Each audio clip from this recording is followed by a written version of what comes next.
তত্ত্বাবধায়ক সরকার ব্যবস্থা জনগণের ইচ্ছার প্রতিফলন, আর জনগণের ইচ্ছাই সংবিধানের মৌলিক কাঠামো বলে আপিল শুনানিতে উল্লেখ করেছেন আইনজীবী ব্যারিস্টার শরীফ ভূঁইয়া।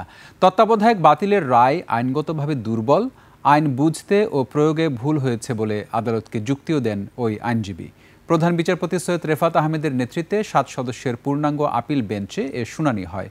যদি রায়ে তত্ত্বাবধায়ক ব্যবস্থা ফিরেও আসে, তবুও আগামী নির্বাচন অন্তর্বর্তী সরকারের অধীনে হতে পারে বলে মন্তব্য করেছেন আবেদনকারীদের আইনজীবী। বিস্তারিত জানাচ্ছেন Shakera Arzu. Lily beauty soap, যার অ্যান্টি এজিং গুণ তারুণ্য ধরে রেখে ত্বককে করে উজ্জ্বল। তারুণ্যময় উজ্জ্বল ত্বকের জন্য রিমার্ক।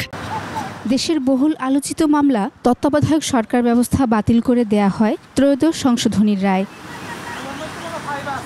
এই রায়ের ফলে আওয়ামী লীগ সরকার তাদের অধীনে 3টি নির্বাচন করে, যার নিরপেক্ষতা নিয়ে দেশ বিদেশে প্রশ্ন ওঠে।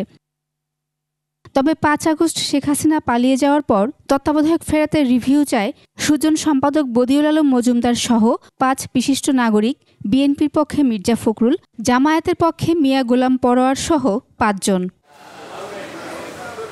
সেই তত্ত্বাবধায়ক সরকার ব্যবস্থা বাতিলের রায়ে রিভিউর সিদ্ধান্ত আসে পুনরায় আপিল শুনানির। প্রথম দিনের আপিল শুনানিতে অংশ নেন সুজন সম্পাদক সহ 5 জনের আইনজীবী। তত্ত্বাবধায়ক সরকার ব্যবস্থাকে সংবিধানের মৌলিক কাঠামো অভিহিত করে বলা হয়, এই ব্যবস্থা বাতিল করে গণতন্ত্র ও নির্বাচন ব্যবস্থাকে ধ্বংস করা হয়েছে। ওনারা সব ক্ষেত্রে ভুল করেছেন এই জাজমেন্ট করতে। ওনারা সংবিধান আইন ব্যাখ্যা করার নিয়ম নীতি প্রয়োগ করতে ভুল করেছেন। ওনারা দেশের বাস্তবতা বিবেচনায় নেননি। ওনাদের রায়ের ফলে যে দেশে গণতন্ত্রহীন হয়ে যাবে, স্বৈরতন্ত্র একনায়কতন্ত্র চালু হবে এবং 1000 মানুষকে জীবন দিয়ে সরকার পরিবর্তন করতে হবে, এই সমস্ত কোনো কিছুই ওনারা বুঝতে পারেন না এবং একটা সাংবিধানিক আদালত হিসাবে এগুলো ওনাদের বিবেচনায় নেওয়া উচিত ছিল। রাজনৈতিক প্রশ্ন জড়িত থাকায় 1990 ও 96 নির্বাচনের প্রেক্ষাপটও তুলে ধরেন তিনি। তত্ত্বাবধায়ক ব্যবস্থা চালু করার যে ইতিহাস, সেটাও কিন্তু আপনি সংবিধান ব্যাখ্যার ক্ষেত্রে একটা প্রয়োজনীয় উপাদান, কিন্তু বিচারপতি খায়রুল হকের নেতৃত্বে যেই বেঞ্চ এটাকে অসাংবিধানিক ঘোষণা করে, তারা এইগুলো বিবেচনায় আনেন নাই।